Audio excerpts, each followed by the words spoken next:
everybody, it's Ito Capote, and we're back with another Yu-Gi-Oh video. It's been a while since I recorded a video just because stuff happened and I hadn't had time. But now we're back and we're doing heroes again because recently in Europe a hero deck topped.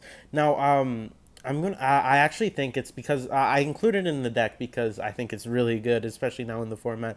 But it was because of a deck choice that the guy had made.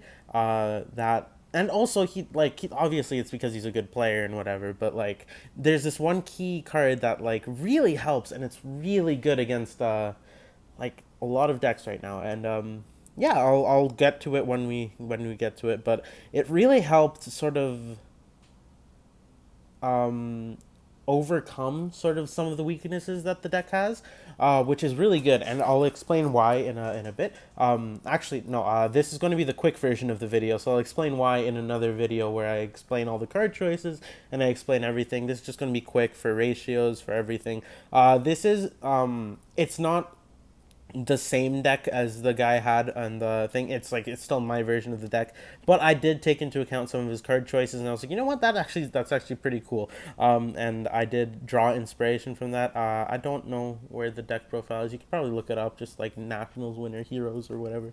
But yeah, anyway, I just wanted to say that because it's like, oh, I'm not the best. Like, again, I'm not the best deck builder, and I always like to try to get better and seeing what other people do, other better players do, and sort of like put my own little swing to it. I don't know.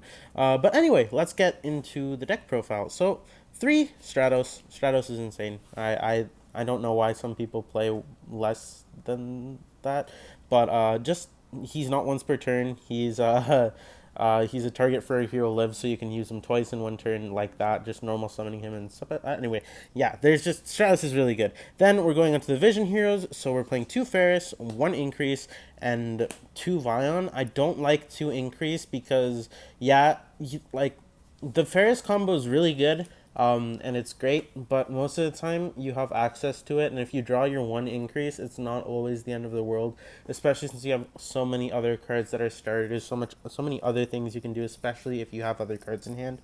So I don't think it's necessary to play 2 Increase, because it isn't like before where if you don't have the Ferris combo, you can't do anything, right? You can still do a lot.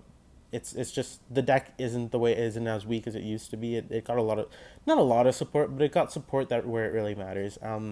Still don't have our negate though. Then we're playing 2 Shadow Mist. Shadow Mist is really good. I like playing 2 of her because you can use her like you can use her once, but then you can use her again the next turn by like reusing your increase that you reset from the from the graveyard into your spell trap card zone to summon a Vion, or if you just normal summon a Vion, it just gets you another card in hand, which could be a Dust of Gold, which could be anything. It's just really good. I think Shadow Mist is great. I wouldn't play 3 because you kind of want to see her in your hand, but not really. I don't know. It's like a little bit iffy.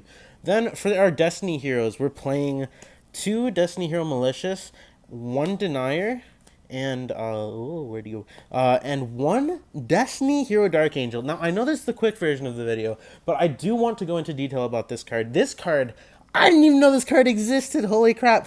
But it's kind of insane, especially now with DPE in the format. This card is not because DPE is in the format, but because you can use DPE and sort of recur him. So, what this card does is if you have 3 or more Destiny Heroes monster in your graveyard, so the materials for DPE and DPE, you can discard this card and then target 1 Destiny Hero monster in your graveyard, special summon to your opponent's side in defense position. And then this next part is why it's really good, because the other part is like, what? Why would you want to do that? But this is why. When a spell card effect is you activate resolves, negate that effect, and if you do, and if it did not have an effect, destroy that card.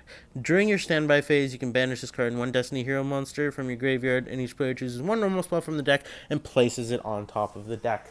Now, why is this so insane, and why is it so good in the format? I know this is a quick version of the video, but for those of you who don't understand why this card is insane right now, I'm going to explain. So basically, if you don't understand what this card does, when you control a monster, the you that it states is no longer the person who played the card, is the person in control of the monster. And now, when you have 3 Destiny Hero monsters in the graveyard, the cost is to discard the card, and then the effect resolves. So then you now have a Dark Angel in your graveyard, and you can give Dark Angel to your opponent. Now, this makes it so your opponent can't. Well, they can activate spell cards and pay the cost for spell cards. They can't um, use spell cards that really don't get rid of Dark Angel at the same time, which a lot of spell cards don't. Now, this is insane right now because the Despia deck, the branded Despia, is what people think are the best deck, and I think it will be the best deck again. Like right now, it's a little fallen off because everyone's like just side decking for branded Despia, but once that stops and once people like calm down on the like side deck hate for branded Despia, and it's no longer the targeted deck, we still have like another 2 or 3 months in the format, so it's gonna happen like eventually. It's just a matter of when. At least that's what I think. But when that happens, or sorry, well, yeah, Despia is going to be the best deck, and also other decks such as like Plunder Patrol, what's it called, Punkthyrion, what's the other one, Sword Soul. They all use spell cards, right? And they all have trouble getting rid of this card because it's a level 1. It's very inconvenient. It's a Dark Warrior, which is like, yeah, you can link it off, but really the only way that I found that most decks that don't use like link monster, I mean, you can link it off for Halqifibrax, but then you have to like commit to your stuff before using spell traps, and they're going second, right? So you have interruptions, you have ways to stop them from doing that, right? Stop them from getting a card on the field. So this just stops them from clearing your board with like board breakers. Say they can't use Dark Hole, they can't use Raigeki, they can't use Lightning Storm, they can't use Super Poly, which is really big this format. I mean, they can use it, it's just not going to resolve.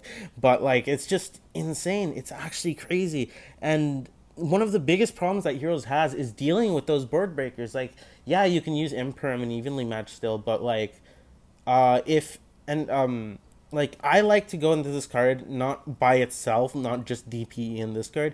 I only go for this card when I can have a Dark Law on the field, because usually you have a DPE, a Dark Law, and then this thing on your opponent's side of the field. Now, with Masked Hero Dark Law, I don't know the exact ruling yet because I haven't had anyone explain it to me, but I at least the way I understand it, I recommend checking this out with like a judge or something, because the like Dark Angel's your card, so it would go to your graveyard and not be banished instead. But I believe that if you have Dark Law on the field, they can't droplet you. Again, I might be wrong, but that's just what I got from the interaction from like people that I've talked to. But they might be wrong, and I might just be stupid. So, but yeah, it's a really weird interaction, so I don't know how it would work. But I like just having the backup of Dark Law, because if they can get for the Dark Angel, then you still have like a floodgate type of effect.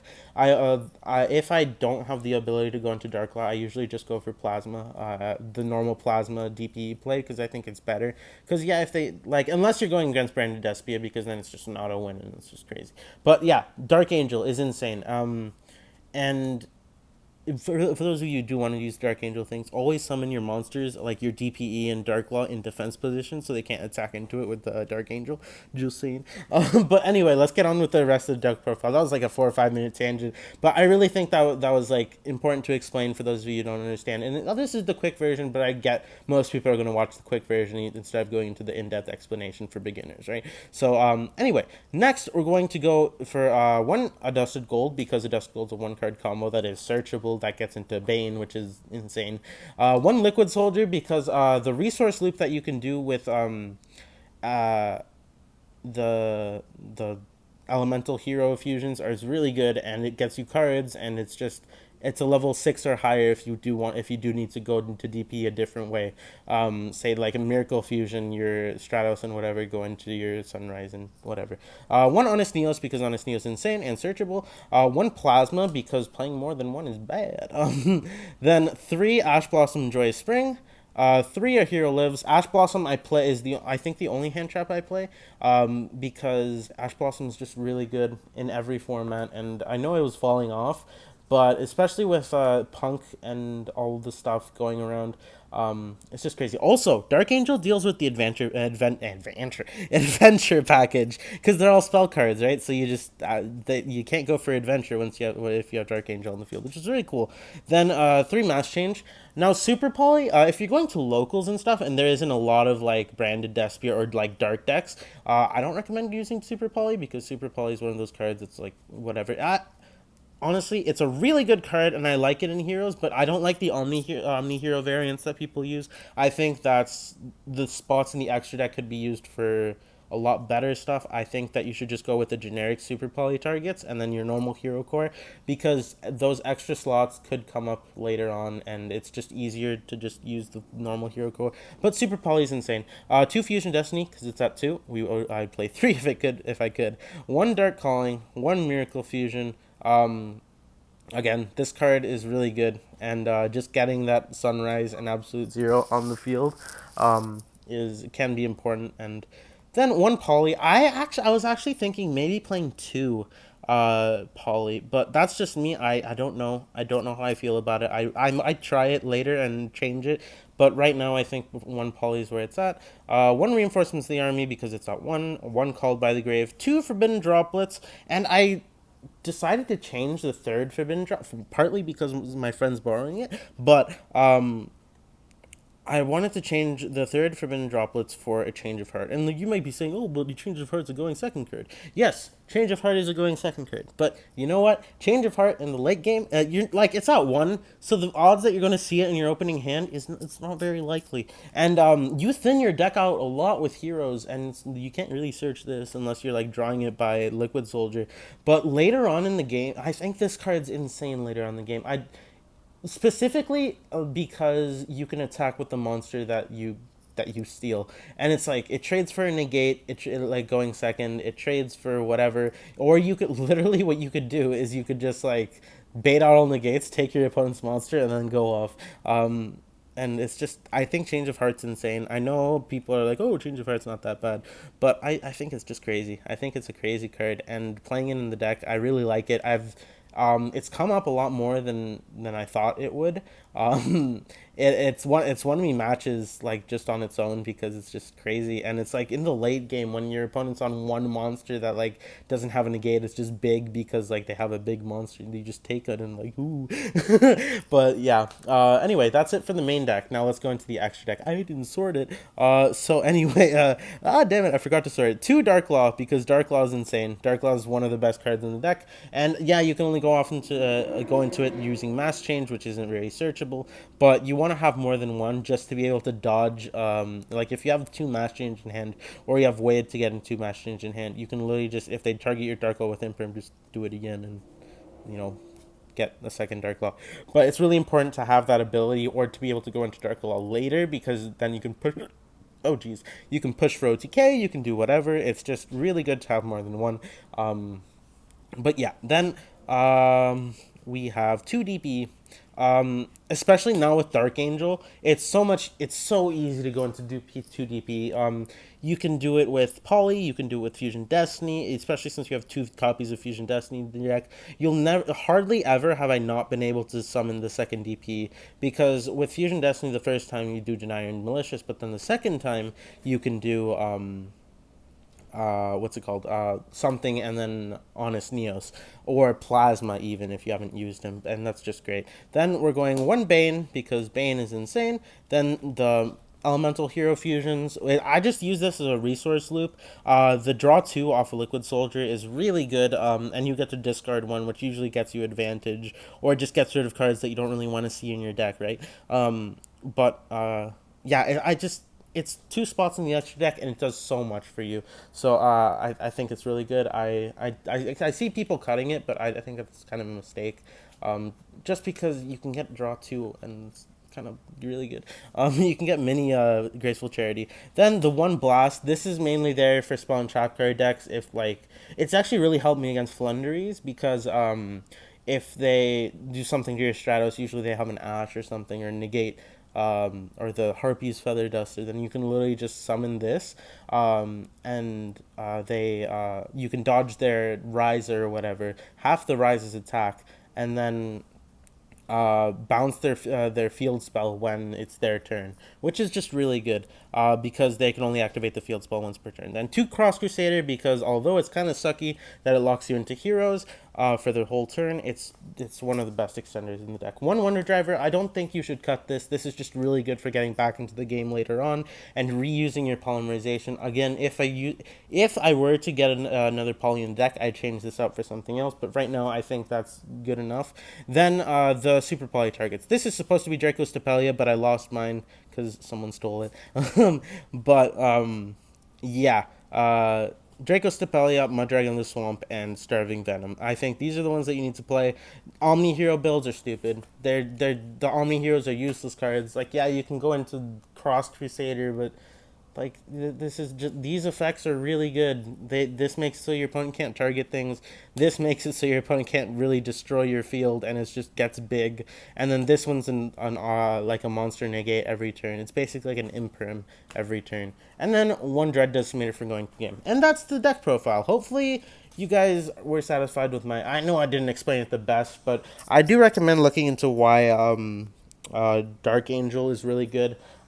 Seeing some more like professional explanations, because I'm good at Yu-Gi-Oh, but I'm not the best at Yu-Gi-Oh. You know, but yeah. Anyway, that's it. Hope you guys enjoyed, and I'll see you guys later.